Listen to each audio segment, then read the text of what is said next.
and welcome to the All 12 Signs video series for the Cancer full moon. This is happening on the 26th or 27th of December, depending on where you live. I will be reading for Capricorn and Sagittarius in this video. My name's Chloe. I work with card divination, astrology, and I channel energies through my body. As you can see, my hands are moving around right now. This is independent of my conscious thought, drawing in energies from different dimensions to help us heal, help us clear stuck energy, and open up portals to source to get us in alignment with our soul's frequency. Recently, just before the Sagittarius new moon, I had an activation in my channeling, moving away from the physical light language that I've been doing over the last 2.5 years to activating the voice light language.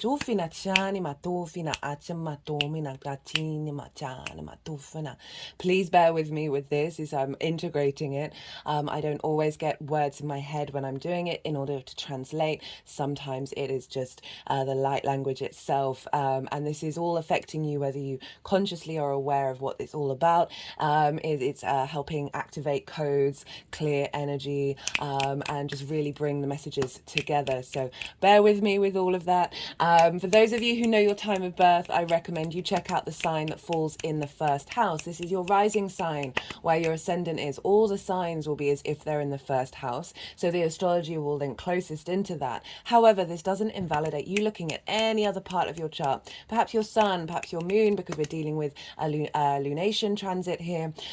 Just look to wherever that falls in your natal chart, look to the house that it's in, the themes of that house, and apply those themes to the messages that come through. It's as if that energy of that sign with the astrological points, celestial bodies, themes of house have now all moved to the first house. So take what resonates and leave what doesn't. Capricorn rising. How you doing, Capricorn?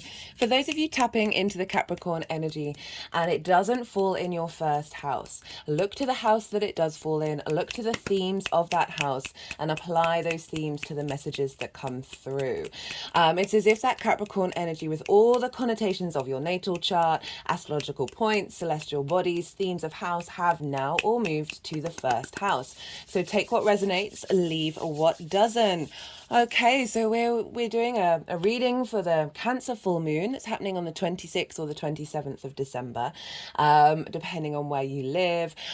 So I am pulling cards for 3 different piles. The first pile is the lead up to this Cancer full moon. I work with 6-month cycles, so this is based on the intentions and energy that was seeded at the time of the Cancer new moon, and how that's unfolded over the last 6 months and what you may be working with and dealing with in the lead up to the full moon itself. The second pile is the energy of the full moon and what's being downloaded into your vessel. So I see lunations as portals. They are activations. We get download codes, activation codes come in that then unfold over 6 months. So if you're watching this after the event, you're not missing out on the messages. The second part is what's being downloaded that will then unfold over 6 months. And this is based off of the astrology of the Cancer full moon, which I've broken down in far more detail in the collective reading. That was quite a powerful reading. The energy that came through was very soft, very nourishing, but with a lot of strength behind it because we've got the sun in Capricorn.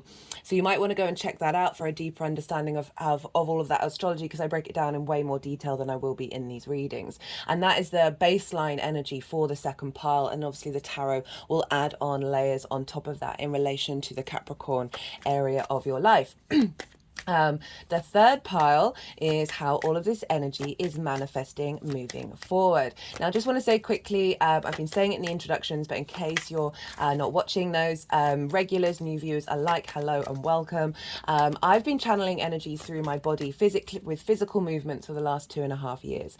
And just before the Sagittarius new moon, I had a voice activation. So the physical movements are a form of light language. They often bring about healing and clearing and activations. And now the light language is just another layer of that.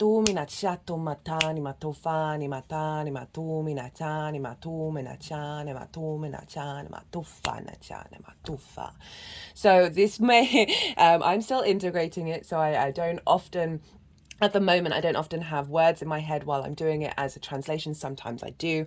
A lot of the time, because it's a new experience for me and I'm still integrating, it is just a felt sense, and it's just the light language, the vocal light language itself that's doing the work. Oh, chimina tomina chani ma tomina chani ma tofa na chani ma tofa. So this will be happening on and off throughout the reading.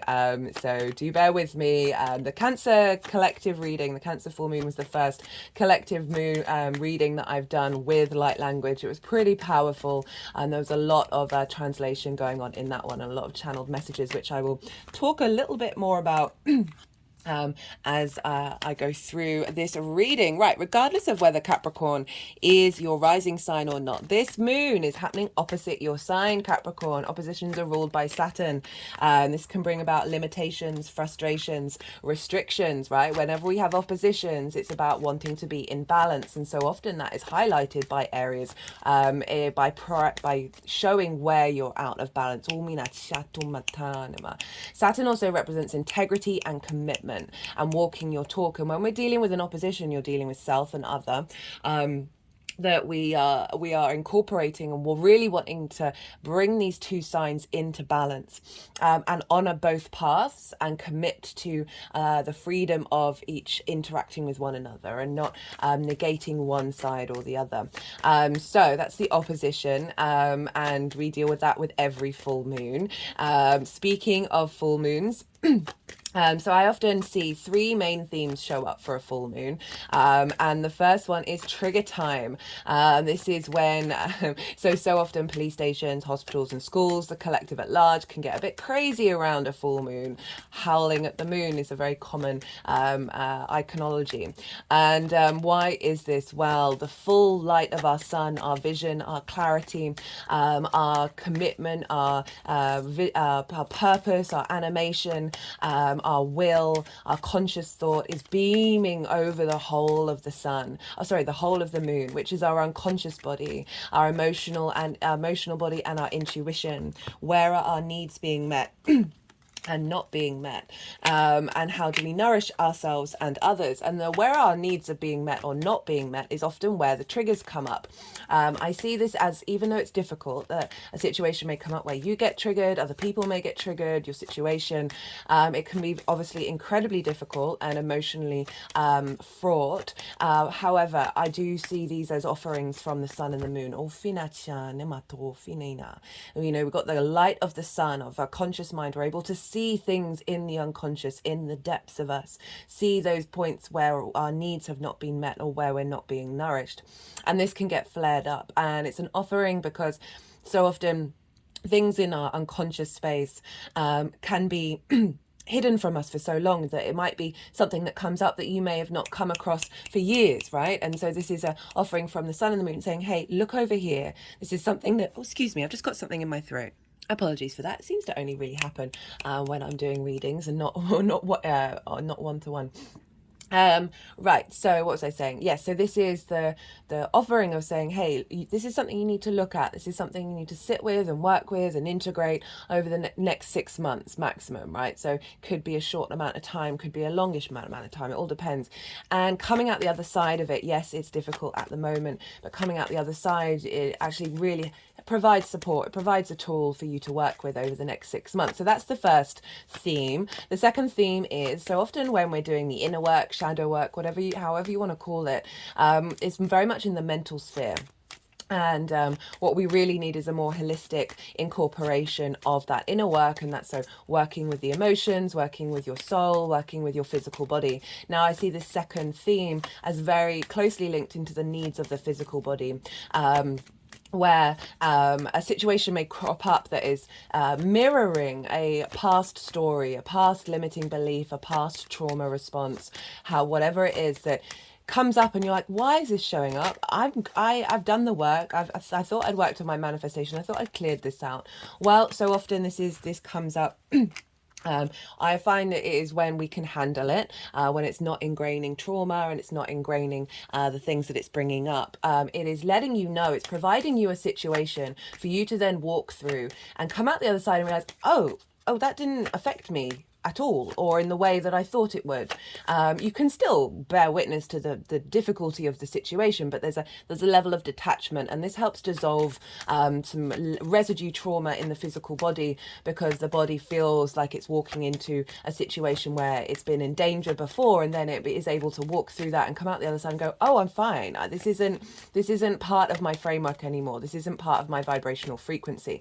And so that, even though it's frustrating, I had a really big one at the Pisces full moon, and I'm grateful for it, but it was kind of at the time of like, why is this showing up? I thought I'd cleared this, and it just highlights how so often we can think that we've cleared something, but we're a multi-layered, multifaceted being, that there are many threads to a certain narrative, and so often we need a little bit of in the 3D environment to help us clear that. The third and final thing is celebration, a culmination, your needs being met, being nourished, your intuition on point, your emotional body being in flow. All of these things can show up with the third theme, and it's everything that you've been working on, perhaps getting a result from that. So it does mean a big culmination of the moon's tendencies, and it's marking then a shift moving forwards with everything that happens around that full moon, that activation that then unfolds. So we can get all of them, we can get none of them, we can get different ones as well. Let me know if you've noticed certain themes show up for you for your lunations. That'd be really lovely to find out. But yeah, so those are the sort of full moon energies that I see show up. So let's talk about Capricorn rising. Where is this happening? This is happening in your 7th house, the house of the other, opposite the house of the self, where the sun is, right? This is where the sun is for us, Capricorn, in your sign. This is the house of self, how you embody your sun or your moon in your actions and your deeds. It all depends if you've got a day or a night chart of which luminary is the captain of the ship. And so the ascendant is kind of like the navigator. It's the lens in which the orders of the captain get operated on in the movement through the world. So it's your actions and your deeds through that lens. And it's often how other people see you, because they see the way that you're navigating through the cosmic waters. This is your body, your appearance, your sense of self, your character. And so this is the house of self. You've got the sun there, and the moon is opposite this in the house of other. This can be this is intimate relationships. This is business partners, one-to-one clients, or people that you work with on a one-to-one basis in work, intimate friends, and long-term committed romantic relationships, as well as your relationship with source. That's certainly my experience. And so this is the self and the other. This is the quintessential opposition of how to get those in balance. My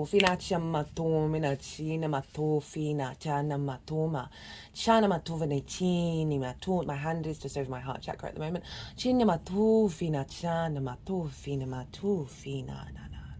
You know, as I said at the beginning, this moon feels it's a very yin moon. It's very earth and water. There's a softness to it. There's such strength to it and a deep nourishment. And the overall message that came through was sort of, we are complete at our emotional level, right, of where we're at now. And with this understanding of completion, of knowing that you are home, you are fully whole, this is then allowing activation for new emotional connections. And the key of that was the sort of, the moon is in her own sign. She is not beholden to anybody. Cancer is the first water sign. It's our personal connection to the water element, to our intuition, to our emotions, to our sense of tribe, and how we fit in that emotionally, and emotional connections with people. A sense of home, a sense of nourishment and safety. And so this is what's felt like it is either on a conscious or on an unconscious level. It doesn't matter which, it's still an operational level that's being activated, of us being more sensitive to the layers of emotional responses, both for ourselves and for other people. So often when we're in conversation with somebody, we don't necessarily know how that expression, the layers in which it's coming through, the essence, like the trauma responses, the limiting beliefs, the soul journey, this labyrinth of energetic layers that's over the top of our intuition, that for me, the whole point of doing the inner work is to peel back those layers to enhance the intuition and be more in flow with our natural state. Now, when we're talking to other people, or when we're responding to other people, this can get distorted based on our inability to be sensitive to these layers, right? So we can be very reactionary, we can be very in the moment, very explosive in our emotional space. Needing a lot of support in that moment, whereas this is just helping us take a more long-term idea of how we express ourselves and what it is that we need, right? Because this is being there's an astrological aspect that's being made with the sun and the moon, Jupiter and Saturn. It's forming what's called a cradle that we are being birthed out of. So that's the element of being complete in the womb of that experience, and now we are being birthed out into the world. And Saturn and Jupiter are the longer term planets to the visible eye. They represent our connection to society in the long term goals, right? Bursting into rage in a group. This is an extreme example. And doing a lot of damage. May feel the need in that moment can be very loud, but then there are consequences to that, right? There's an impact to that we then get stuck in that quagmire from that burst of emotions. And remember, rage is emotions, which I always find it funny when and this is obviously not as typical anymore, but certainly the idea that the feminine is more emotional, and you just think about all the war and the violence that the masculine is embodying in our current incarnations, right, on this earth. And it's just like, well, that's an emotion too, guys. And I think it's just jokes, right? But the point is that Jupiter is about embodied wisdom and confidence. Saturn is about responsibility, integrity, walking your talk, and legacy. So these two planets are birthing this new vibrational frequency to come out that is helping us be in more and think, am I going to care about this in a week? Am I going to care about this in a year? Am I going to care about this in 5 years? And then sit with that and then see what your response is. Doesn't mean about not having responses. It's about providing a mature space for us to evolve into. Achima tufina nina matoma achima ufina afina afina umachina ma ufa. Ufina chama tufi. Achana matufa. So that's kind of the astrology in a nutshell about what's showing up. And in terms of the sort of collective reading, there was way more that came through in that collective reading, so I do recommend it. But in regards to the 7th house, so this is your focus, this is the light being shone on the other, however that shows up for you. And it could be emotional, it could be highlighting where needs have not been met. This is happening just after the Christmas period, so there might be some very heightened emotions here. However, as I said, the collective energy for this moon, very soft, very nourishing, but giving us inner strength. So if there are things that need to be said, if your needs haven't been met, if you haven't felt nourished, this can be a moon where it's like, okay, let's talk about this. Let's bring this out into the open in order for us to evolve our relationship dynamics moving forward. This could be a great time of spending time with others in an intimate fashion and feeling the emotional connection, the intuitive connection between you.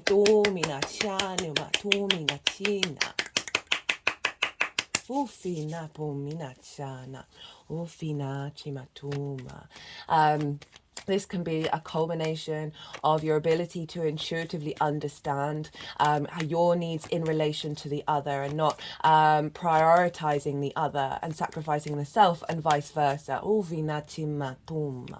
is a real harmonization of acknowledging the growth that you've made as well, with the sun being in Capricorn, because we always look to where the sun is with a full moon to get clues about what's being shown, what will be highlighted of acknowledgement of your journey. So a deeper understanding of self and the ability to interact with others in a healthy way can really show up with a full moon in that sign. It also can, with full moons in the 7th, it can give clues about your relationship dynamics, how they're going to be moving forwards. And this could be, I'm just thinking about how you may be spending time with a friend, and you maybe have been lacking that intimate connection with friends. And you'll spend randomly a time with somebody, and that will be an imprint over the next 6 months, what will then build the level of intimacy coming through. It can also highlight an upgrade in your intimate relationship with Source, as well as intimate, romantic, long-term relationships. So yeah, this can very much be a celebration of yourself with the other, as well as highlighting any issues that you need to work on over the next 6 months, right? Okay, so let us talk. So the moon is in her own sign. So the 7th house is really loud for you because the moon isn't being governed by anybody else. So she's not being impacted by other houses or other planets. She's very prominent in her own space, but we're going to look to what's going on with the sun in Capricorn, because obviously this is a duality of nature. They are we want to see what the balance is looking like and what that Capricorn sun is trying to say, and therefore the lens in which it is reflecting on the moon. Now Capricorn is ruled by Saturn, so we want to look to where Saturn is, and Saturn for you is in your 3rd house of communication, your environment, your day-to-day, learning things for the new time, schools, bringing meaning into your day-to-day, your local community, the places and things that you do on a day-to-day basis. It's communication. It's a lens in which the information you collect via Mercury is expressed itself. It's Pisces. This is very dreamlike. It's very unconditional in its response. It's very magical. And Saturn is moving through there. I've done 3 Saturn transit series. If you haven't seen any of them, this is obviously a big transit. Wherever Saturn is, there can be some difficulties, but it's worth it in the end every single time. So the 3 transit series, the first one, I really recommend the introductions. I talk about Saturn in Pisces, Saturn with Neptune, Saturn in relationship to Jupiter, because Jupiter traditionally rules Pisces, and that's what I work with. The second series was about the retrograde. Might want to go and look at that to see what happened during the retrograde, get some revision on that. And the third and final one that I've done so far is Saturn going direct, which happened on the 4th of November and will be up until the end of June, thereabouts. So that's still a very relevant transit series. And this is I go into the themes of Saturn in the 3rd house in a lot more detail.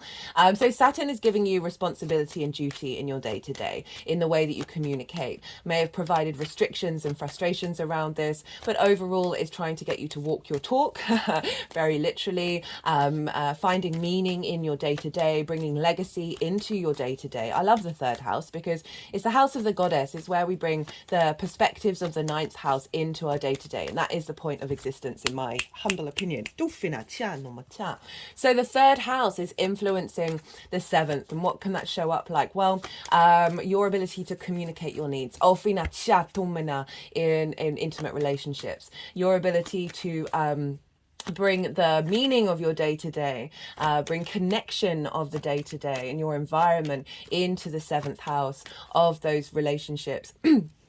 Via your sense of self, right? So, sorry, I skipped that bit. So Saturn in the 3rd is helping you embody a stronger sense of authority and integrity in the way that you communicate, in the way that you operate on a day-to-day basis.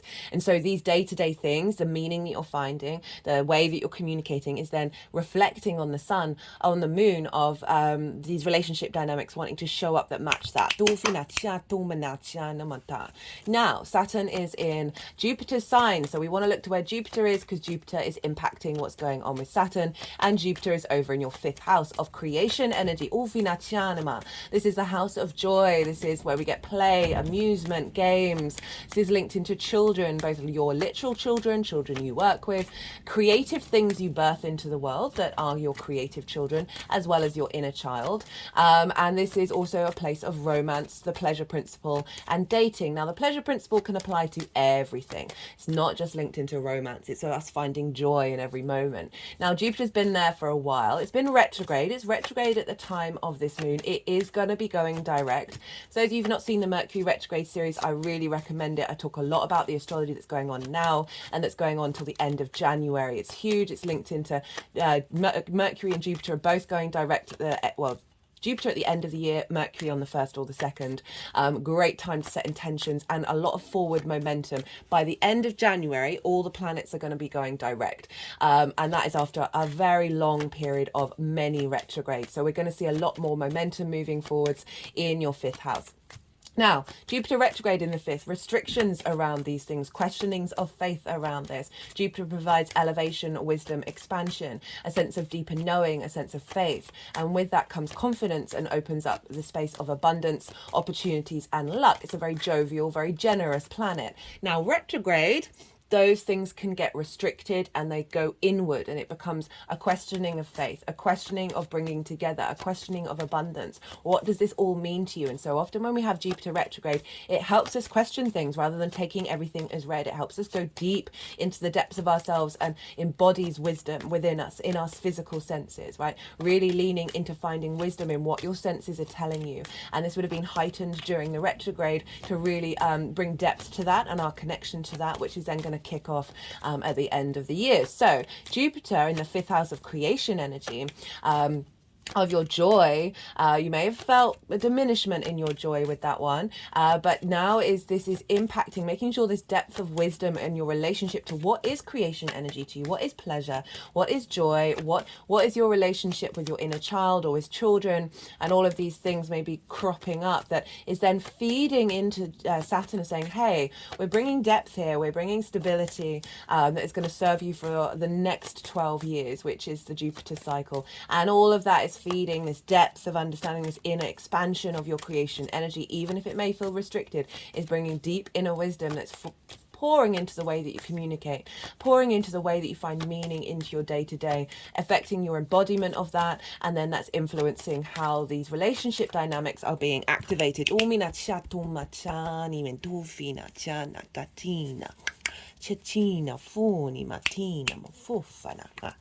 And finally, we want to look to where Venus is, because Venus rules Taurus, and she's over in the sign of Scorpio.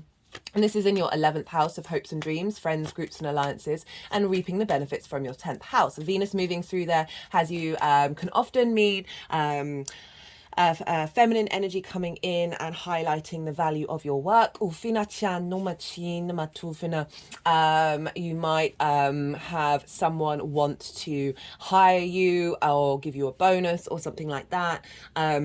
With Venus moving through the 11th, as well as just feeling more grace and more harmony, being in friends, groups and alliances, and more connection and creativity around what your hopes and dreams are. However, Venus is in Scorpio. It's not her favorite place to be. I love Venus in Scorpio, incredibly intense. She brings grace and harmony, right? And connection and love. And she's bringing this to the Scorpionic energy, ruled by Mars, yin in nature, this sort of strategy, this planning, this intensity, and this desire to go into the darkness and face it. Venus there has the capacity to do so. I'm thinking about friends, groups and alliances, and how Venus moving through there is helping you be able to be your authentic self, your intense self, the truth of who you are, and be able to bring that to friends, groups and alliances with more confidence. Venus in Scorpio is kind of non-conformist, so it can help give you the strength to break against the grain that was limiting you and masking you. And also facilitating hopes and dreams as well. So if we pull that back into Jupiter, of bringing in this depth of wisdom around creativity, feeding into your local environment, feeding into your sense of self, that's then reflected of how are we leveling up these relationships based on your hopes and dreams and your ability to transform them with the support of the other. Venus is also trine Neptune, which is a beautiful aspect in your 3rd house of being able to find wisdom in other realities, in how the information that you're picking up that's then feeding into your hopes and your dreams, as well as making a sextile to Pluto in your sign. So increasing the magnetism and the harmony with that of the sense of self, with your hopes and dreams, of really allowing your power to come through. And a great deal of strength being activated. So that is the sort of general energy. We do also look to Mars in the sign of Sagittarius, because it rules Scorpio, and that is in your unconscious space. It's coming into a conjunction with Mercury, and these two are going to be playing with each other for the next couple of months. And so Mercury and Mars together is influencing Venus, and this is your Mercury being able to go into your underworld, your unconscious space, and find, it's both heavy energy around grief and loss and depression and all of that, trauma responses, limiting beliefs, but under all of that is the magic of your soul. And this conjunction that they're making, Mercury's still retrograde, they will conjoin when they're direct, and then it's quite powerful again at the end of the retrograde cycle with Mars and Mercury, of Mercury talking to Mars and saying, hey, now you're going to find intuitive, unconscious response mechanisms to the truth that I'm searching for in the 12th house. So helping relieve any unnecessary ties around the other, any boundaries, any restrictions of you being able to be yourself.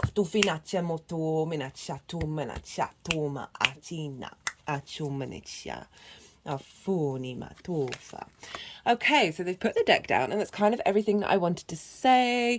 Look to where your sun and your moon are in your natal chart. Look to the houses that they're in, the themes of those houses, because those themes are likely to crop up with every lunation. So that will add on a personal layer to this general reading that we're doing. So we just had the Yang Day action side of the reading, the extrovert, the go, go, go, all the information, all the stimulation. And now we're going to have a little bit of yin, night, rest and digest. I'm going to soften my mind and go consciously quiet and let the energies move through me. They may want to do some energy work, some light vocal light language, move the cards around, and then they'll put the cards back into the 3 piles at the end, and then I'll bring the tarot back into the astrology. I call you to soften your mind as well.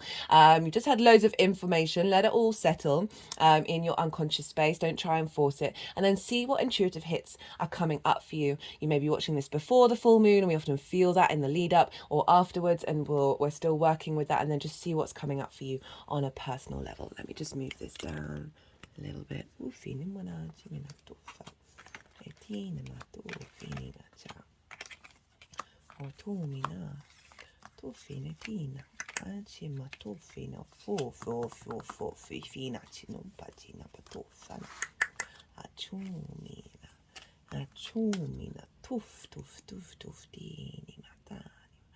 Dini matumina china matufana dina tufina matufina tufina matuf atina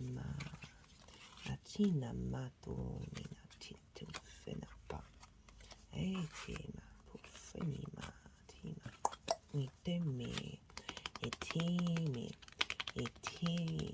tufuni pa etima tumina china Achamo chomina chatufina atomatani matufa tufina chama tufina achina motoma achimatoma notoma achina matufine tufa cheta atuminita achumina chani matufine mitina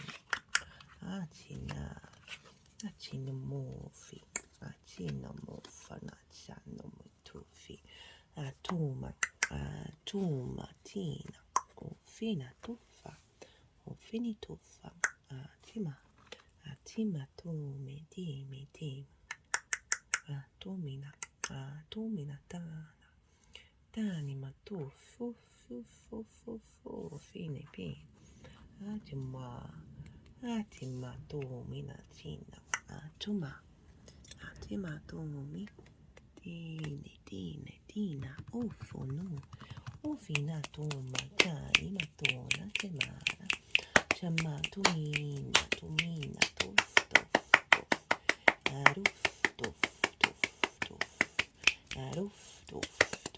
tuf ini matoma amina fani matoma shani mitufi chifini matu achimanu fini na chanofa chani matumina achimatuma na achina tuf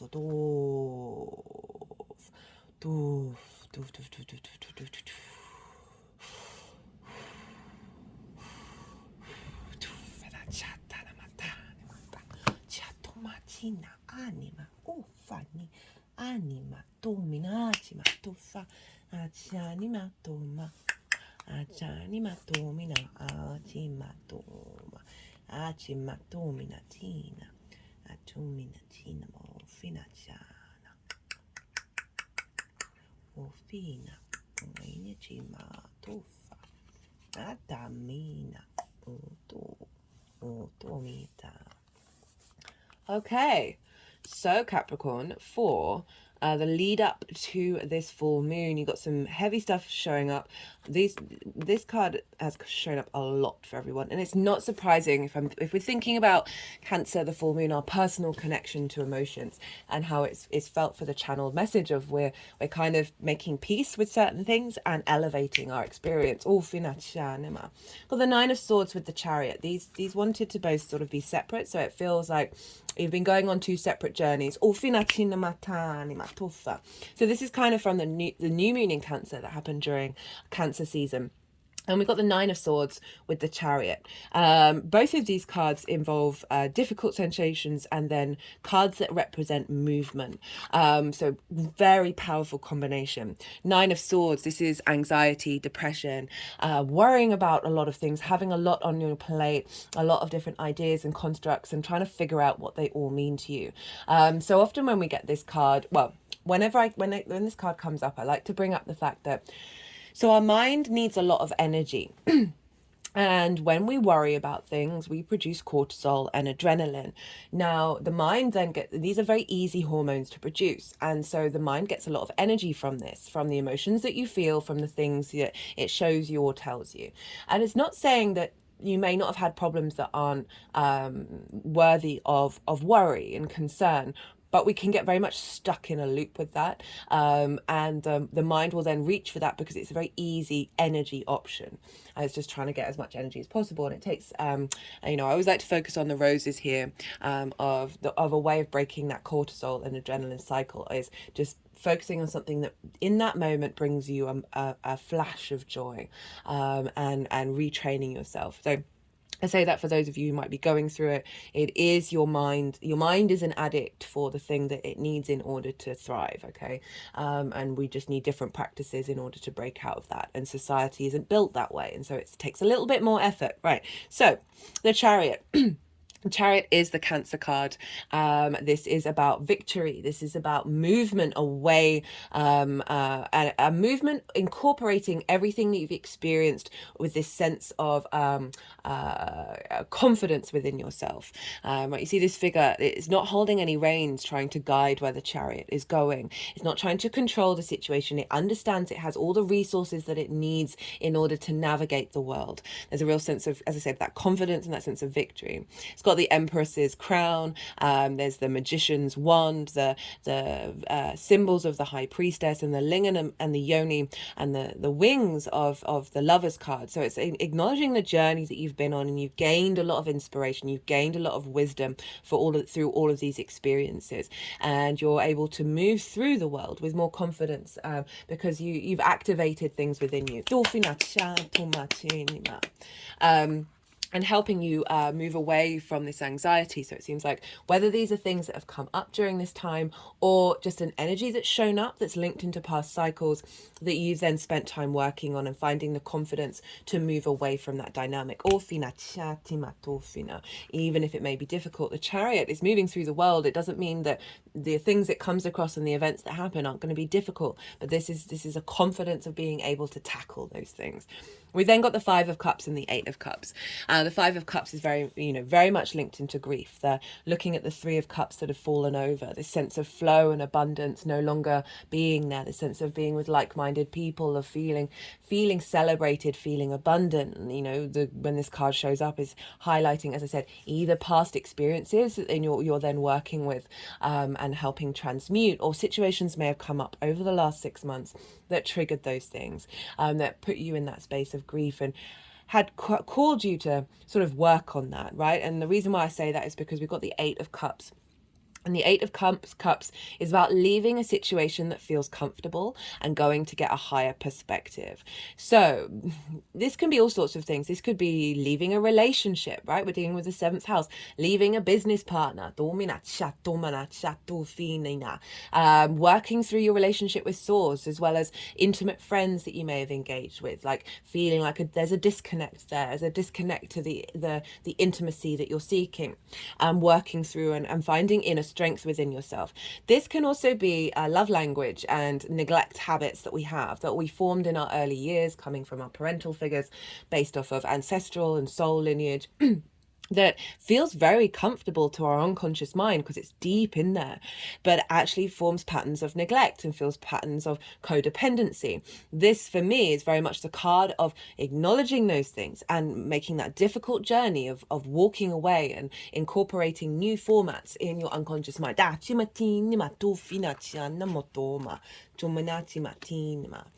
So it's come with the Queen of Pentacles, who really wanted to be over this space. So acknowledging, so the Queen of Pentacles, deeply nourishing, so supportive, very cultivation of abundance, cultivation of earthly safety and security. Very good at giving advice. And with this combination of cards, with these difficult energies, but with these cards that represent movement, crowned by the Queen of Pentacles, very much feels like, yes, this has been a difficult journey, but you have been able to cultivate yourself. You have been able to, this is in fact the Capricorn card you see here, the goat's head, of being able to tend to yourself during this difficult time. Whatever it is that you've been going through, there's an energetic principle here with that Queen of Pentacles is saying, I've got your back, I'm here, this may be a long journey, but know that the steps that you're taking are here to help give you, nourish your security, nourish your 3D world, nourish your abundance, your connection to the earth. That is actually incredibly supportive. Okay, so then for the energy of this moon, let's just see where they want to put these cards. Got the Queen of Wands, we've got the Nine of Pentacles, and we've got that Three of Cups that had fallen over. That's happened in another, maybe at least 2 other card readings, which is fascinating, as this moving away from grief, this emotional connection, elevating it and finding more flow. Right, we've got the Queen of Wands. So this is a deep nourishment of your relationships, but making sure that your fire isn't burnt out. Queen of Wands, very independent, right? She's very confident within herself. She's not looking at us. She's thinking about her, what her creativity and her passions and her drives, and she knows what she wants. And this Queen of Wands has the capacity of changing her mind and not people pleasing. But overall, just a very confident energy, a nurturing of your inner fire, a nurturing of your passions, of your desires, of your, if we think about that 5th house Jupiter energy, as your creation energy, your joy energy, and feeding into how you communicate, right? And nurturing that in the way that you embody it with your one-to-one relationships. We've also got the Black Cat, which kind of represents a connection to your intuition and luck. And the sunflower that is always able to move towards the light. So this is saying, having gone through a difficult time, the fire energy, that transformative energy is coming through to bring your intuition in alignment with this sense of being able to move towards that which nourishes you and doesn't diminish your independence and your creativity and your passion. We've got the Nine of Pentacles and the Three of Cups. So this is a beautiful combination of the Nine of Pentacles. I love this showing up for the 7th house, right? Because the 7th house is the house of the other. But this is the Nine of Pentacles is very independent energy. This figure knows the actions they need to take in order to create and manifest abundance in their life. There's a very sense of 3D contentment, 3D progress and manifestation and abundance. And so this is sort of qualifying that Queen of Wands of you implementing. So this is the energy that's being downloaded, that's going to unfold over the next 6 months. You implementing that fire, that creativity, that passion, that independence in the actions that you're taking with other people. And not prioritizing the abundance of others when yours may be depleted. Give from your saucer, not from your cup. Because when you're giving from your saucer, you're giving from the overflow. You're giving from abundance, from lack. And this figure isn't going to give from their cup, right? They're going to make sure they're in a state of abundance in order to feed that abundant energy in the universe. And we got this with the Three of Cups. So this is harmony, this is flow, this is union with like-minded people, with people that value and respect you, celebrate you. There's an element of abundance, of joy, of flow here, of really bringing that joy and flow back into those relationship dynamics, that is allowing them to flourish because you're focusing on your strengths, right? And when we do that, we activate relationship dynamics that facilitate that in others. And if they don't, then this is an end of a soul contract and things fall away. That work for all parties involved. This is not about not supporting others at all. That's so far from it. This is about acknowledging you. It seems like you've gone through a difficult time. You have to restore yourself in order to nourish those around you.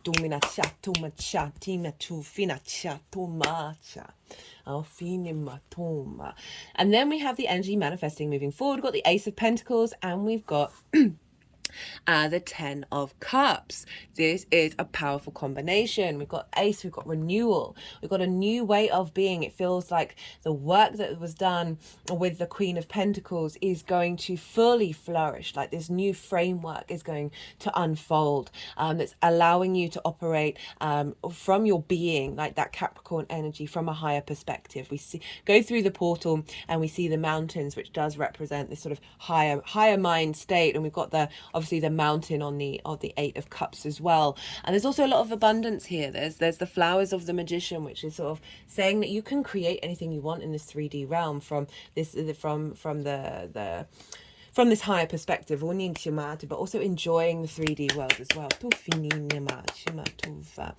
For some of you, this could be a new experience coming in regards to relationship dynamics. As I said, with source, business partners, romantic relationships, and intimate friends as well, of just like a lovely reset and a renewal of those dynamics with the 10 of Cups. So this is great card for the 7th house. This is the happily ever after. So you've got the nuclear family there. That represents an ideology, but it's more tapping into, this is outward emotional contentment in every area of your life. Home, family, work, spirituality, all of those things are in alignment, emotional alignment. And there is this sense of your internal space being connected to the other in a way that brings you emotional fulfillment, right? And one of the words that I link into this is enlightenment.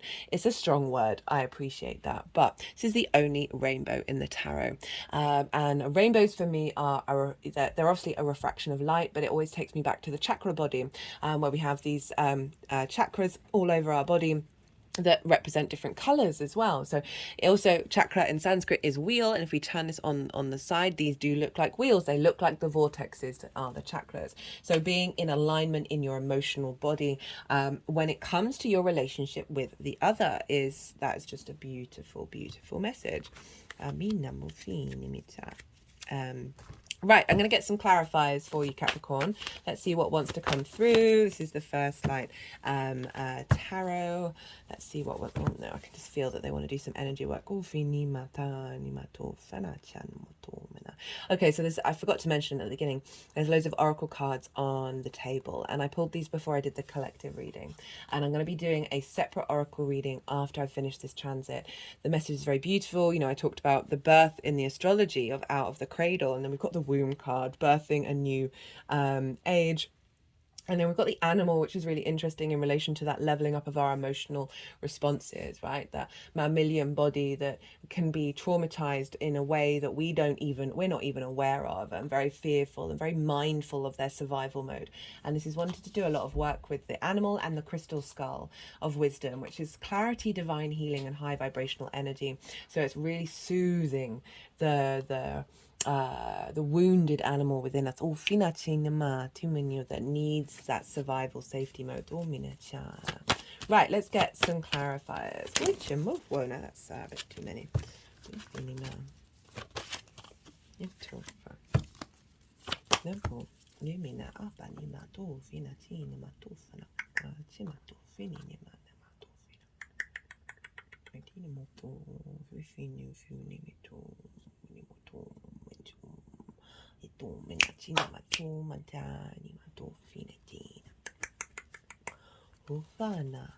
Right. We've got the sun. Nature, free-spirited, innocence, freedom. And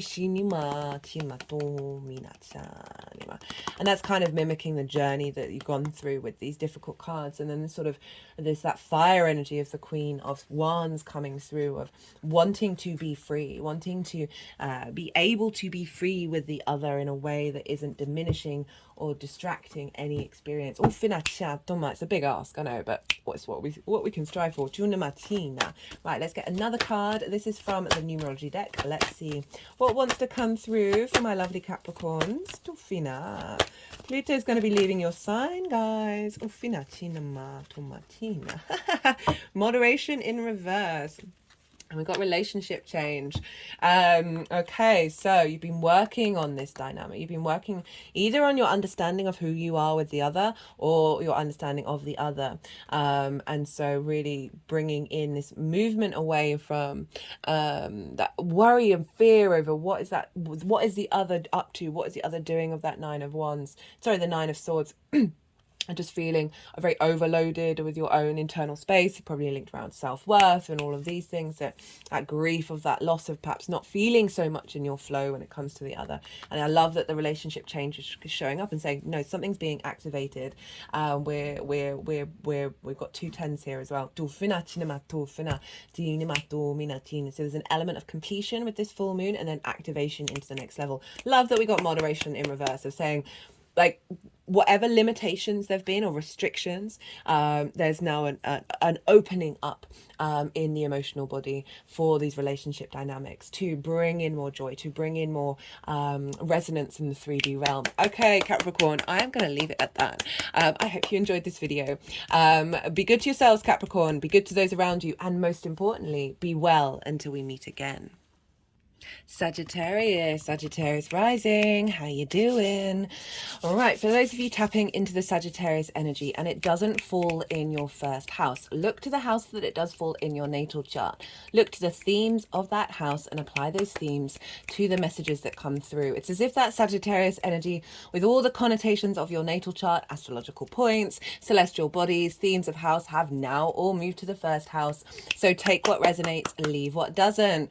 All right, I'm reading for the Cancer full moon. Oh, what a beautiful moon this is. Right, I'm pulling cards for 3 different piles. The first pile is the lead up to the Cancer full moon. So this is kind of from the new moon in Cancer that we had in Cancer season, the unfolding of that energy. What have you been working with? Where are you at in the lead up to this full moon? The second pile is the energy of the moon itself. I work with 6-month cycles. I see lunations as portals, energy portals, downloads, activation codes. And so this is the download energetic download that will into your vessel at the time of the full moon, that will then unfold over 6 months. And this is based on how the astrology is of this full moon, how all the planets, all the celestial bodies are talking to one another. And I've broken that down in way more detail in the collective full moon reading. That's already live, that's already up. And so that's the baseline energy that will then have the tarot cards on top of how that's showing up for the Sagittarius part of your chart. And so this is a really beautiful energy. If you want to go check that out, do so. It's the first video that I really incorporated my latest activation in my channeling. For those of you not watched the introduction or haven't caught any of my previous videos, I think it was in the Sagittarius new moon oracle reading that I first mentioned it, because I had an activation a couple of days before that Sagittarius new moon. Now, I've been channeling energies through my body for the last 2.5 years, and that's like a form of light language. And I've now been activated vocally. So tofina chanima tofina achima tomina animo fina ma ofina achima tofina tomina achinimo funa ma chanima tofina chana. So right, so I'm still integrating with all of this, and sometimes I'll get words in my head that are linked into the translation of what's been transmitted. Other times it won't be the case, and it's just part of the energetic frequency that's being integrated. Whether you're conscious of it or not, doesn't matter. It's providing activation codes, clearing, all of these sorts of things, information from guides and the energies itself. So do bear with me while all that's happening. This is all incorporating together, and we'll see what comes through. Right, what else did I want to talk about? So second pile, that's the unfolding of what's happening around the full moon. It could also relate to things that are happening around the full moon.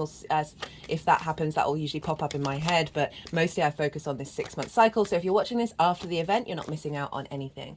The third and final pile is how all of this energy is manifesting moving forward. So those are the 3 piles. Now, Sagittarius, regardless of where Sagittarius is in your chart, Cancer is in conjunct Sagittarius, and this is not a traditional aspect.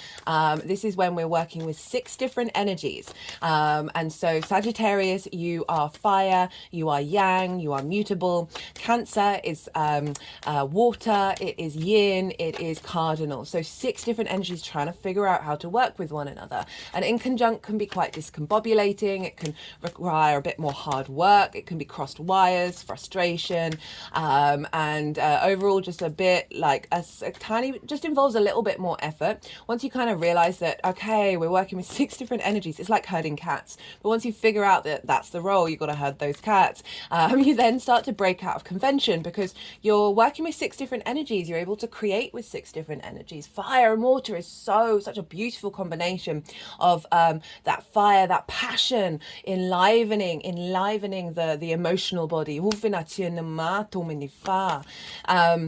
And so that's the kind of in conjunct energy. The way that I try and describe it is, imagine hopping on one leg, moving your one hand around in a circle on your belly and patting your head with the other, right?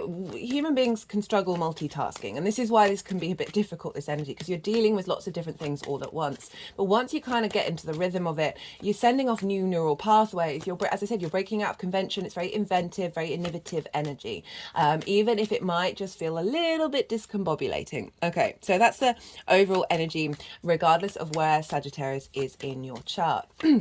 Now, we're dealing with a full moon here. I often see like 3 main themes show up around the full moon, and sometimes none, sometimes all 3.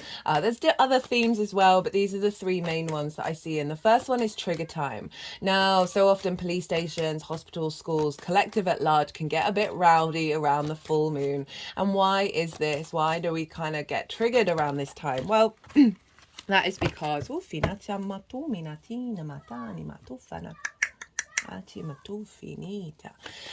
is because the full light of the sun, our conscious space, our vision, our animation, our purpose, our will, is being reflected on the moon. Our emotional body, our intuition, our unconscious, where our needs are being met and not being met. How do we nourish ourselves? How do we nourish others around us? And so often I find these are offerings from the sun and the moon when we do get triggered, even if it can be very intense, but it's highlighting something that's deep in your unconscious space. Remember, we've got all the vision of the sun, all that clarity on our unconscious, of bringing to the surface areas where your needs aren't being met, how maybe you're not nourishing yourself or being nourished in a way that suits your divine right?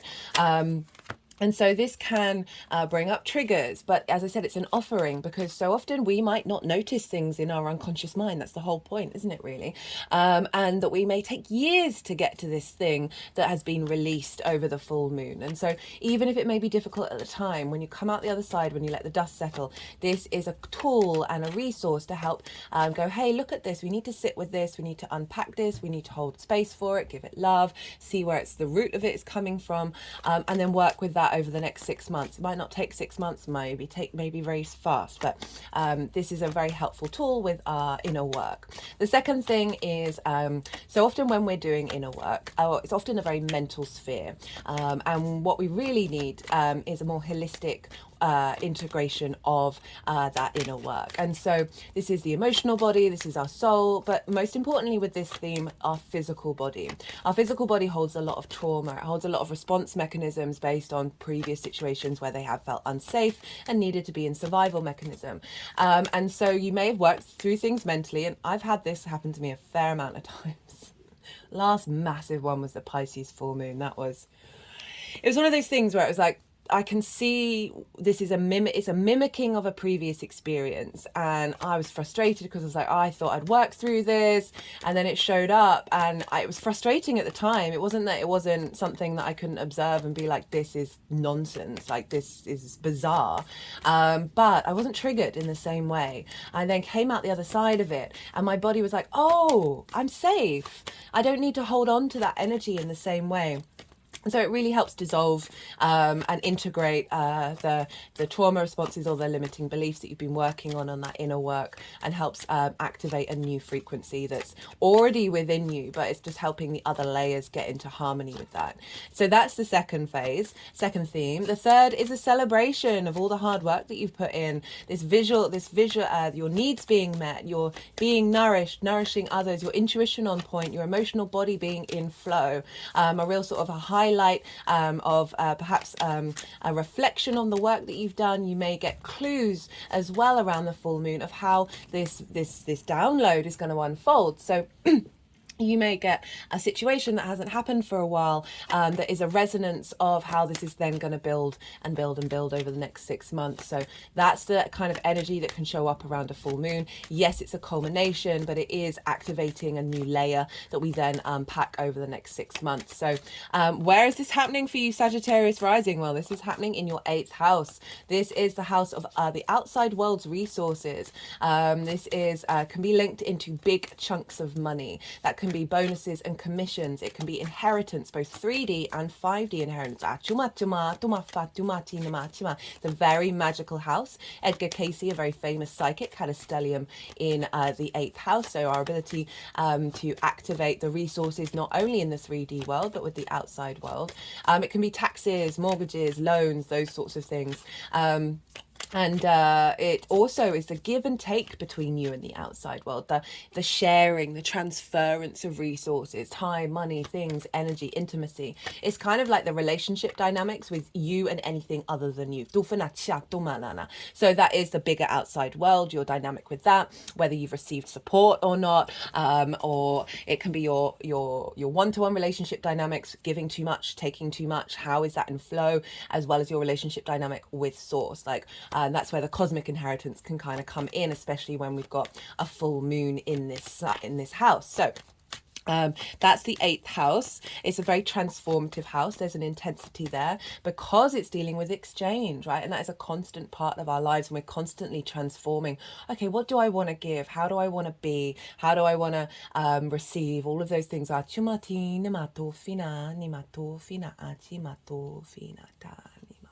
and having Cancer and the moon in the 8th house can often mean, depends on your chart, but I've definitely seen it where there's a level of because it's a personal relationship to emotions, it's become the outside world's resources, so it might be a little bit inaccessible of being able to tap into it. And I really feel like this is an activation to help support if that is a situation that you find yourself in. So I'm going to briefly talk about the astrology, the collective messages that came through. Now, this moon and the sun are forming a cradle, astrological cradle with Jupiter and Saturn. So we've got the opposition.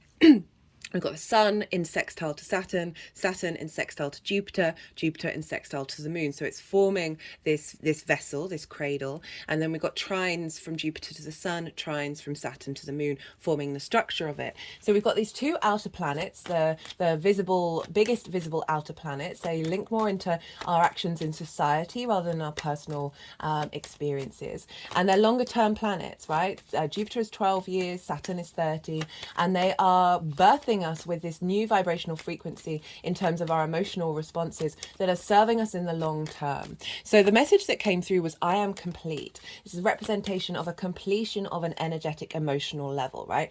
Feeling you've reached the level, but you're home within that. So you're home in the womb of this experience, and now we're being rebirthed into the world, adding on this transformation of activating new emotional connections. And this is very much felt like so often when we understand ourselves or don't understand ourselves, and the way that we express our emotions, that and also that of interacting with other people, that we don't know all the layers in which that intuition, that emotional response, the need mechanism, the nourishment mechanism is coming through. The way that I view it is through a labyrinth of layers of parental issues, like ancestral stuff, past life stuff, trigger responses, limiting beliefs, the collective consciousness as well, social conditioning, and our intuition is having to come through layers of that.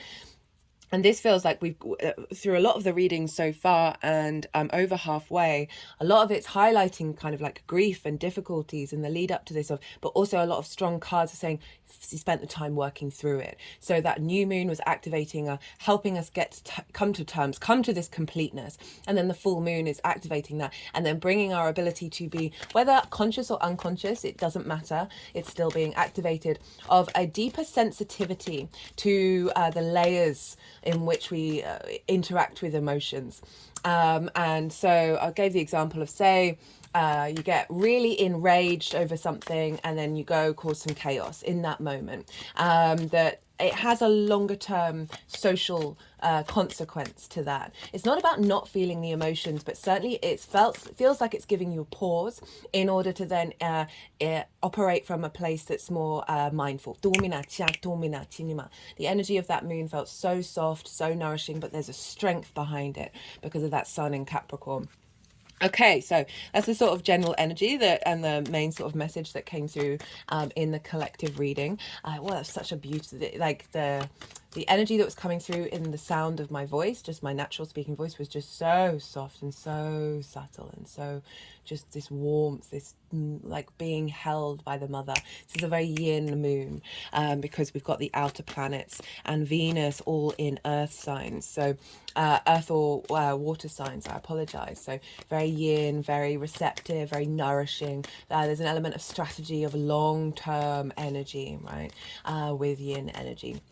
Okay, so let's talk a little bit more about what this moon's all about for you Sagittarius rising. So we've got this culmination of relationship dynamics with you in the outside world, being at peace with that and then elevating it moving forward. A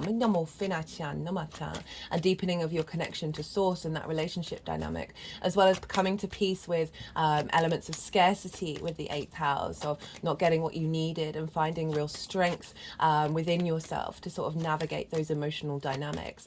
This can be a clearing away of old traumas and old patterns around the give and exchange, the exchange between you and anything else, right? And helping you find peace and nourishment in all that has come before, while activating a deeper emotional maturity over responses where you may kick off, where you're like, actually, I'm not going to care about that in a week. I'm not going to care about that in a year or in 5 years, and really giving that level of maturity.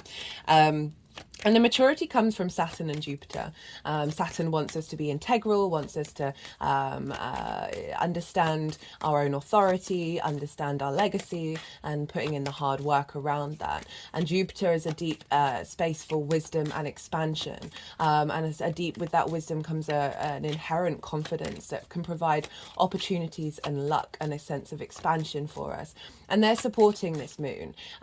So we want to look to so the moon is in her own sign, so she's really strong. She's not beholden by anyone, so the themes around the 8th house are really going to be very loud. But we want to look to where the sun is, because the sun often shows a reflection of the journey that you've been on, and highlights, gives you vision of where you're headed. And this is in your your second house of your resources, right? Opposite the 8th house. And this is the tools and the skills that you have in order to manifest regular income, as well as your manifestation tools. It's the things that you care about and you value, and most importantly, how you value yourself. So we need to be in alignment with our own value in order to be able to move through the world with the outside world's resources from a place of strength. So the sun can highlight any old pattern that you've worked on with with over the last 6 months in terms of how you value yourself in relationship to the outside world's resources. This can be highlighting the value that you have that is then perhaps visible to the outside world.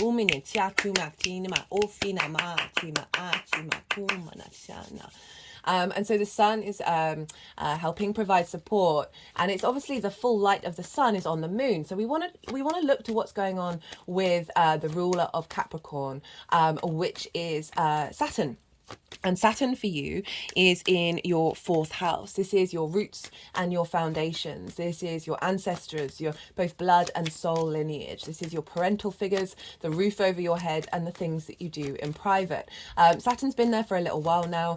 I've done 3 Saturn transit series. If you've not caught any of them, Saturn transiting is a big deal. And for Sagittarius rising, this is in your 4th house, which is an angular house. Angular houses are very powerful pivot points. So when we have transits there, that's 1st, 4th, 7th and 10th, they have a lot more impact.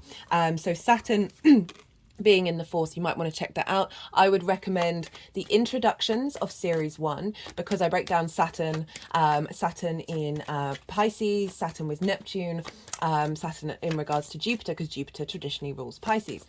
You might also want to look at the All 12 Signs video series, as the one for Sagittarius as well, because I'll talk more about the themes of Saturn in the 4th house in that one. Second series is about the retrograde. You might want to revisit that to see what was going on over the summertime.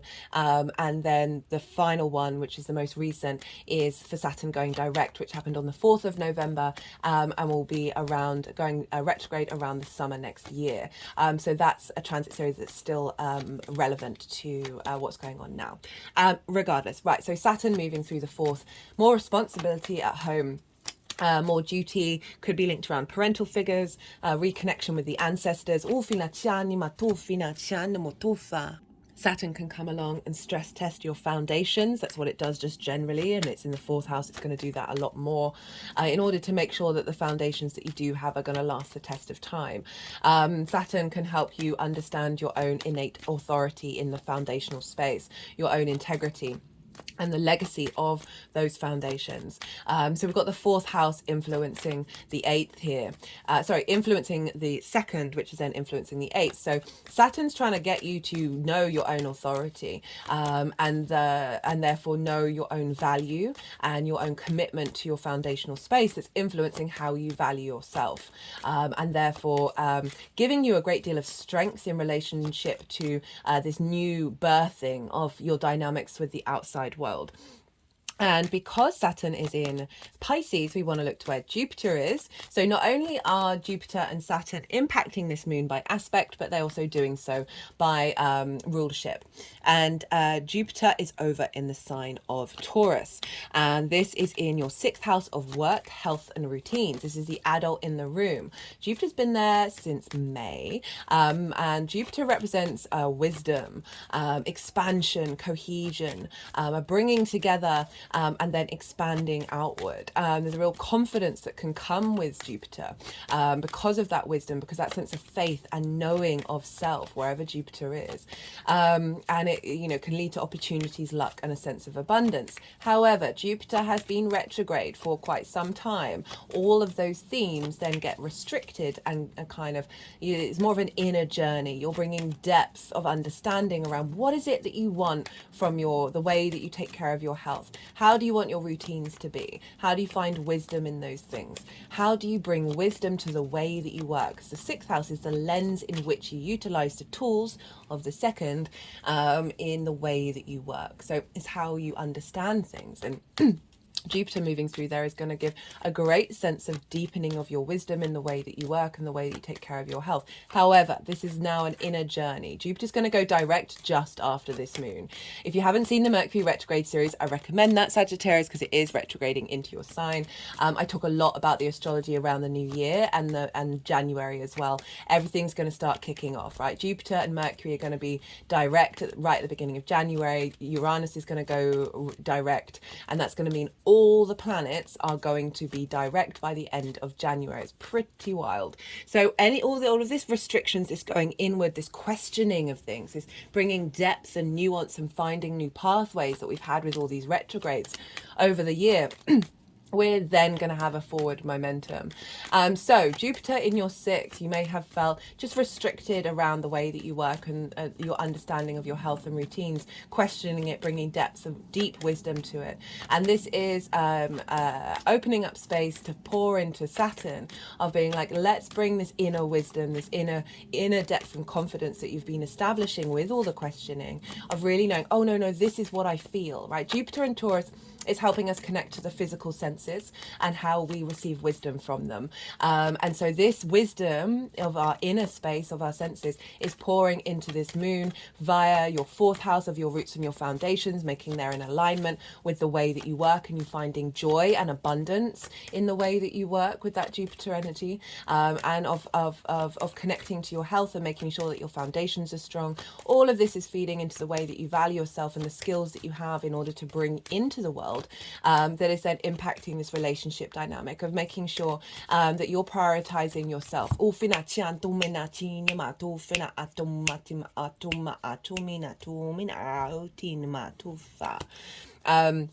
So that is forming the cradle, and also influencing by sign. Now, Jupiter is in the sign of Taurus, which is ruled by Venus. So we want to look to where Venus is. And Venus for you is in your 12th house. This is the hidden house, the house of mysteries. This can be a really difficult house. And so this can be anxiety, grief, depression, isolation, working through trauma responses and limiting beliefs. And because it's all coming from the constructs of who you are in this unconscious space. It can be linked into the mind, but I also feel like it's the unconscious of all the other subtle layers that are part of this human vessel. And it's underneath all of that is the magic of your soul. This is a very magical house. So we've got the 8th and the 12th activated, which are both incredibly magical. And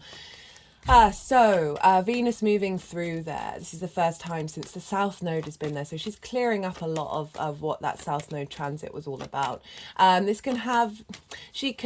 a very intense energy with her being in Scorpio.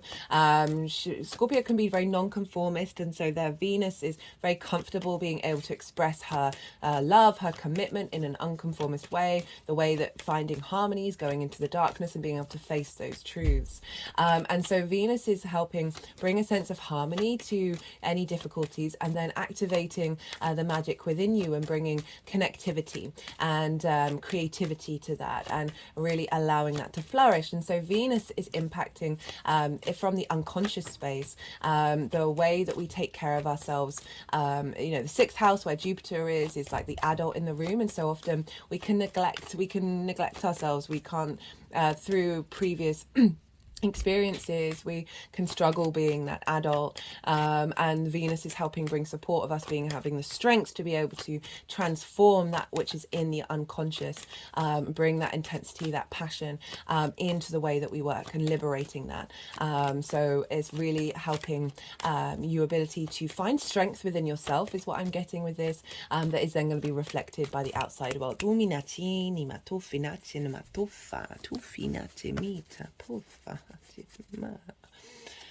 Right, I spoke quite quickly and no cards are coming out.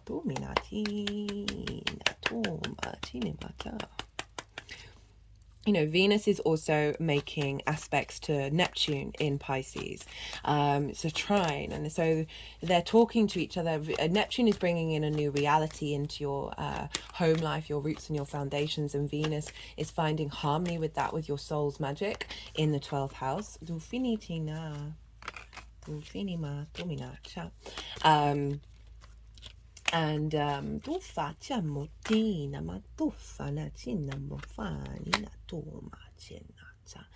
And Venus is also making a sextile to Pluto in Capricorn, in how you value yourself. So a real sense of harmonizing of any fears, of any worries around your sense of value, around your foundational space. Pluto is very magnetic, it's very potent, very powerful, gives a strong sense of power within yourself, and the desire to transform through that nature. Pluto is going to be moving into Aquarius at the end of January as well. So we've got this this sextile with Venus, so really helping transform your value system and navigate old wounds around how you value yourself. It also can be an activation of magical powers to bring about a strong level of manifestation in your in the way that you manifest just in general in the world. Sorry, I'm just they're wanting me to do more things. I'm so used to shuffling and getting jumpers. That they've been quite insistent on me just randomly cutting the deck. I've had to lean into that because there's you know, with jumpers you're just so like, well, that's clearly come out, whereas yeah, anyway, well, that's my own things. It's okay. So all the cards have come up. I recommend looking to where your sun or your moon are in your natal chart. Look to the themes of the houses that they're in, because those themes can often crop up whenever we've got lunation transits, which will add on a more personal understanding of what this moon is showing up for you, how this moon is showing up for you in outside, beyond the general reading. Right, I'm going to go quiet. We've just had the Yang Day action side of the reading, the extrovert, the go, go, go, all the stimulation. This is a very yin moon, depending on the format of your natal chart, but as a Sagittarius rising, you know, yang, your embodied nature is yang, and so we're bringing this softness to that outward movement to help support you in the long term.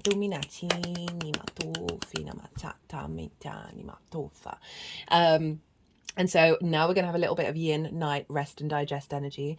I'm going to soften my mind and go consciously quiet, and let the energies move through me. They might want to do some movements, some physical light language, as well as some vocal light language. They might want to move the cards around, and then they'll put the cards into the 3 piles, and I'll bring the tarot into the astrology. I call you to soften your mind as well. It just has loads of information. Just let that all settle in your unconscious mind, and then see what your intuition is trying to tell you. If you're watching this in the lead up, we often feel the full moons in the lead up. Even afterwards, we still feel it as well. So we still get some clues and hints, even if you're watching this after the event. So.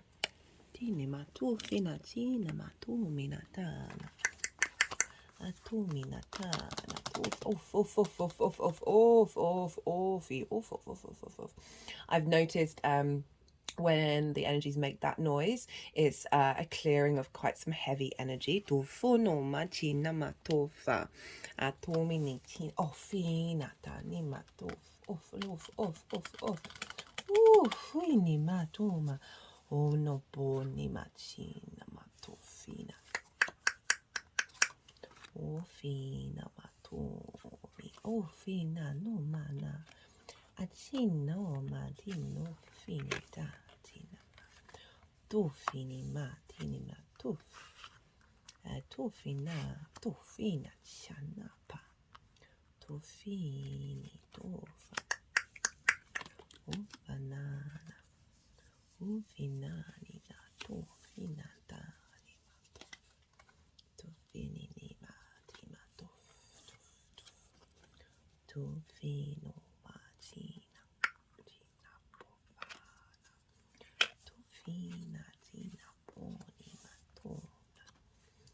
Right, so I forgot to mention, or I might have already mentioned, apologies if I already have, that all these oracle cards I pulled before doing the collective reading, I'll be doing a separate oracle reading after this transit series.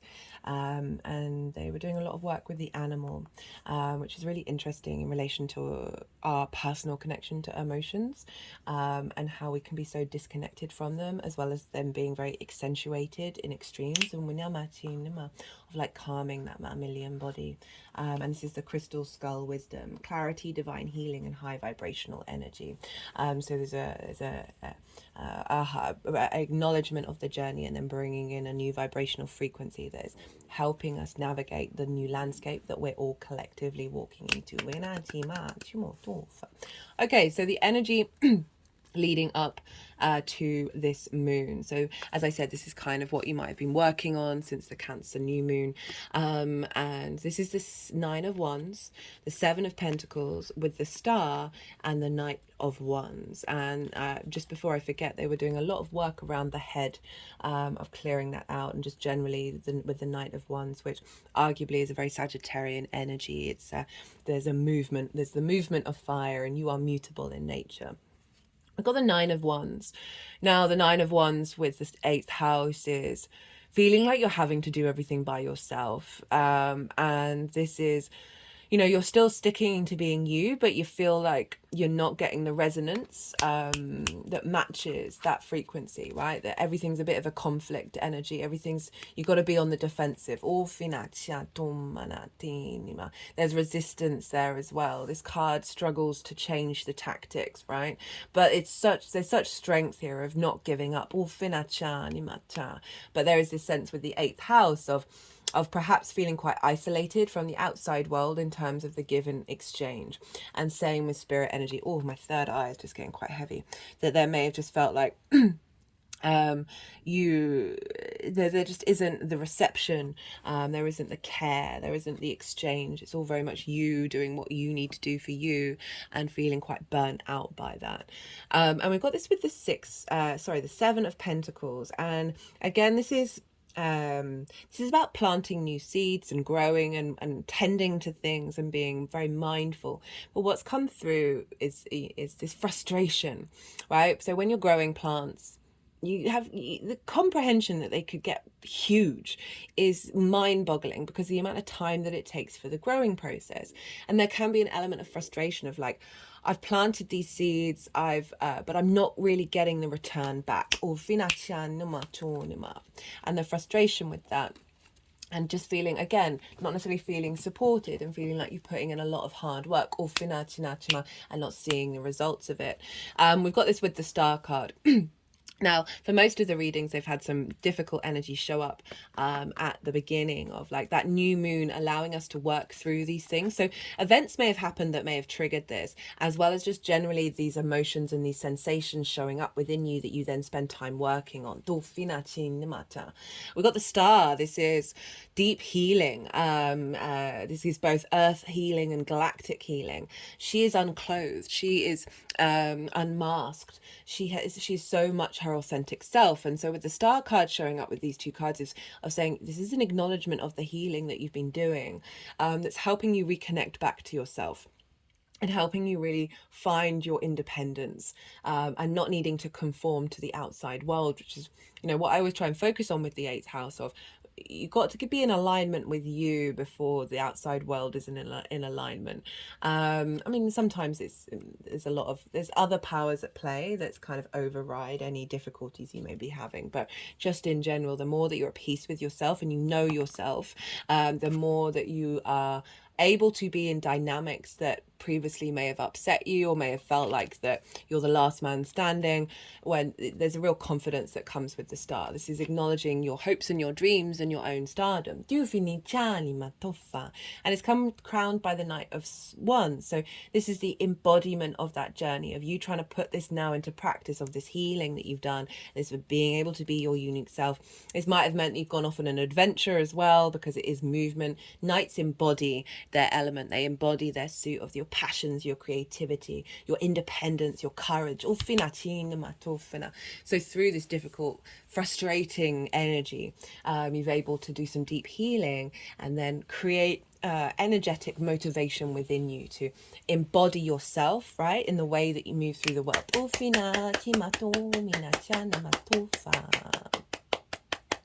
You know, it's far cry from the Nine of Wands, which is, you know, covered in bandages, all beat up. This figure, they're protected, they're in armor, they're on a horse, right? They're able to move, whereas this is a very stagnant energy. So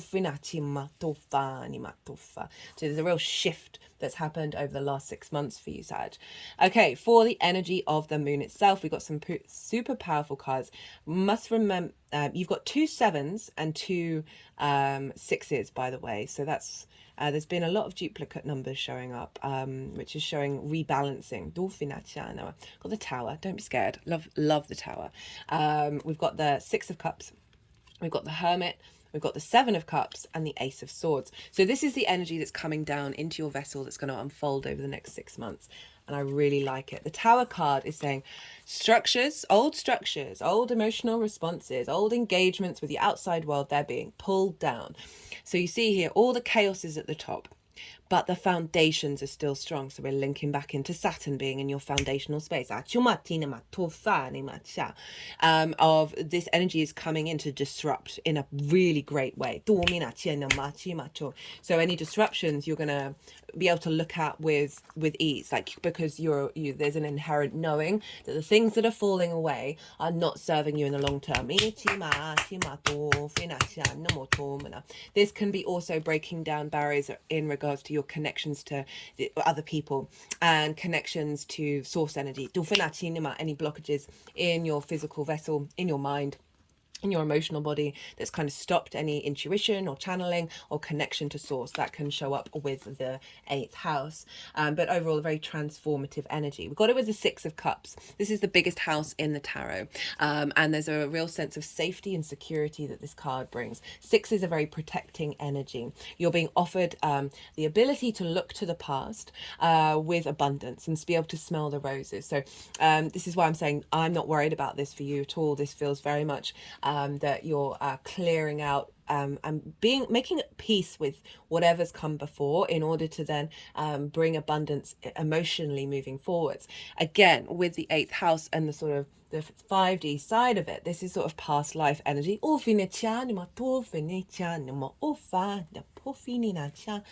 of being able to connect to those past energies, especially Saturn in the 4th of your ancestors, and being given gifts to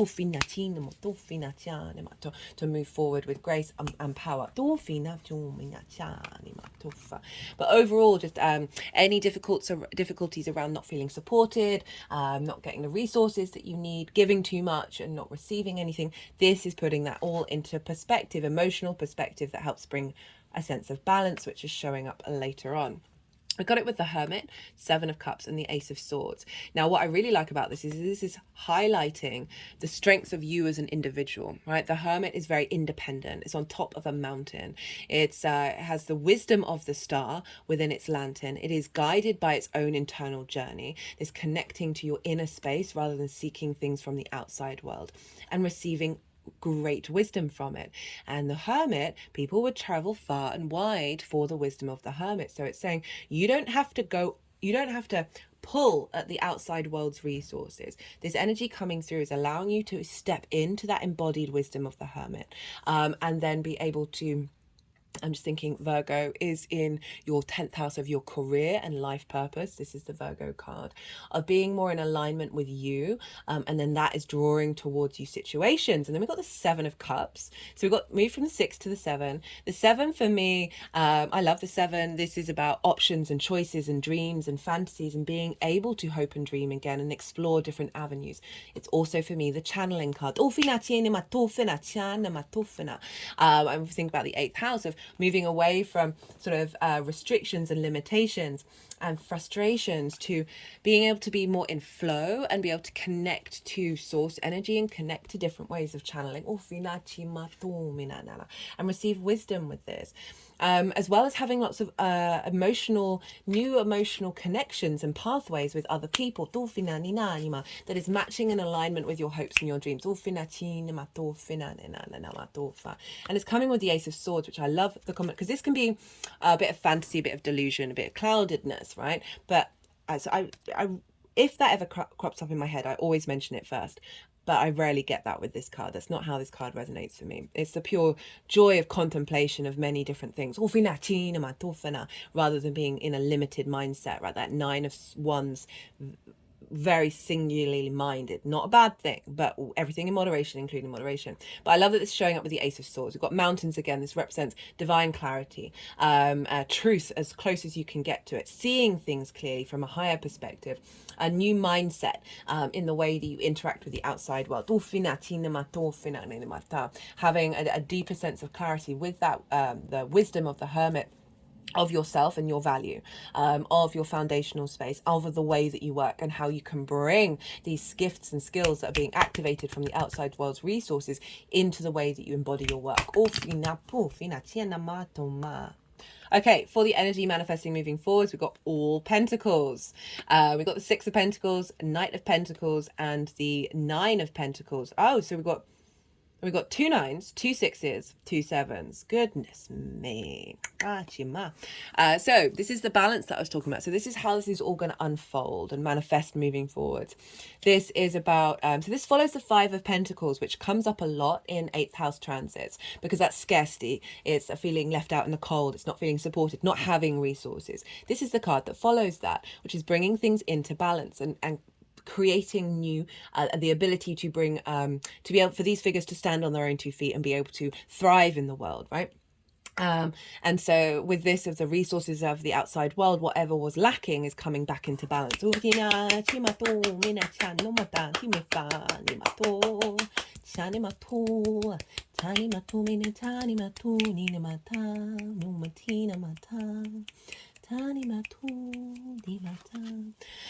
the Knight of Pentacles, so if we think about the 8th house of like the ability to it's strengthen the resources that you're gleaning from others, and the exchange between that, as well as any sort of resources that you need in order to thrive in the 3D world. We've got lots of pentacles here.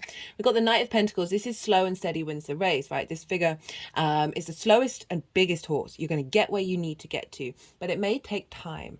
But this is sort of remember, this is a longer term process. We've got Jupiter and Saturn activating a longer term mentality. This is saying that your embodiment of how you interact with the world, there's an element of patience. There's an element of wisdom and courage represented by the oak leaves in the helmet. The field has been ploughed. So this means new seeds are being planted, new growth, new resources, new connections, new relationship dynamics are having this grounded energy in the 3D world, but this refreshment, right, of being able to bring in new frequencies. And this is also your ability to commit to how you engage in the outside world with that level of longevity, rather than feeling so if you think about that Seven of Pentacles, which can be a bit frustrated at things not manifesting quickly, the Knight of Pentacles is coming saying it's just giving you that bit of grace of allowing you to have a sense of safety and security that these things will happen, and not to worry and not to over analyze and be defensive if it's not necessarily going in the way that you've envisaged, because there may be different things coming up on this journey that is actually bringing in more abundance. And this is very much affirmed by these cards. The Nine of Pentacles, very independent energy. So really reconfirming what I was talking about, how this is helping strengthen you in order to help bring in healthier relationship dynamics. This figure knows the actions that they need to take that are going to help provide them long-term abundance. So it's not about prioritizing other people. It's not about giving too much. Give from your saucer, not from your cup. When you give from your saucer, you give from the overflow. You give from a space of abundance rather than from a space of depletion. And this figure very much confident giving from their saucer and not feeling like the emotional needs of the outside world top trump your own, which can definitely be a thing with the moon, with Cancer in the 8th house.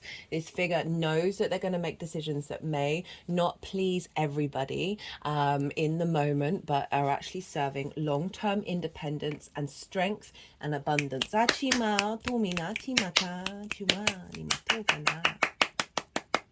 Okay, let's get some qualifiers. Let's get some clarification cards for you, Sag. Okay, this is the first light tarot. We've got children and lessons. Okay, that's really interesting.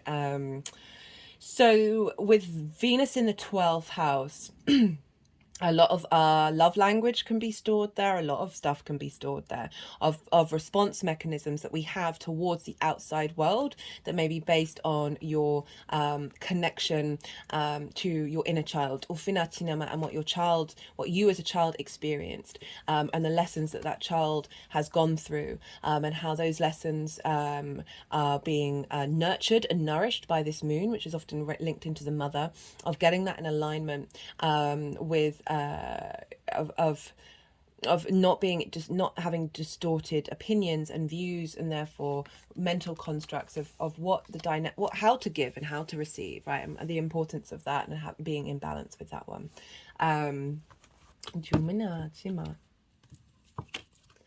What else could show up for children? Just trying to think what's going on. You've got the North Node in Aries, and the 5th house, which is linked into children. And so we've got the square with this moon of, really facilitating your inner child and bringing joy and creativity and play, right? Children... Think about the mentality of children, like they go through so many different phases, but it really is inherent, once they're trying to figure out what's the outside world's resources and what's theirs, and hoarding onto things, or this is mine, this is not yours. There's an inherent level of sharing that goes on, and so often kids can prioritize the needs of their parents, because we're dealing with the 4th house as well, where our parental figures are, of dealing with the needs of our parents and self-sacrificing, and this can lead to unhealthy relationship dynamics. And the fact that it's gone over the animal place of like calming that down and bringing that down, and bringing a sense of openness on the other side of it, of that innocence, that generosity, that joy that children have, in regards to your understanding with your relationship to other people, right? With the 8th house, we've got the Empress. This is Venus, as I was talking about Venus. Development, growth, abundance, productivity. They're focusing on the abundance word and wanting to bring the abundance into that side of you. It's really interesting that that's come up. I love that for the 8th house of having abundance in your relationship dynamics with other people and with the outside world, as well as growth, like healthy, growing relationship dynamics of the give and receive. Oh, we got pride in self, knowing your value, knowing your worth, and where to draw lines, where to draw boundaries, and where to flourish, and understand what you have to offer to the outside world and how important that is. Got the parenting card again. So the 6th house is the adult in the room, so if we're linking into that as well, so often we can struggle with that, and we can neglect ourselves based on neglect that we may have had of over prioritizing other people's needs, which means we can't quite commit to work, we can't quite commit to taking care of our vessel, taking care of our physical body, getting a routine in. So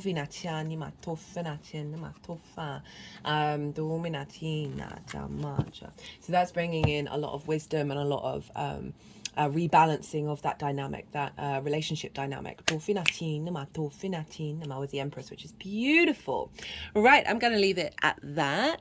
Sag, I forgot to move this up. Oh my goodness, I'm so sorry. I keep forgetting to do that. I hope you enjoyed this video. Be good to yourself, Sagittarius. Be good to those around you. And most importantly, be well until we meet again.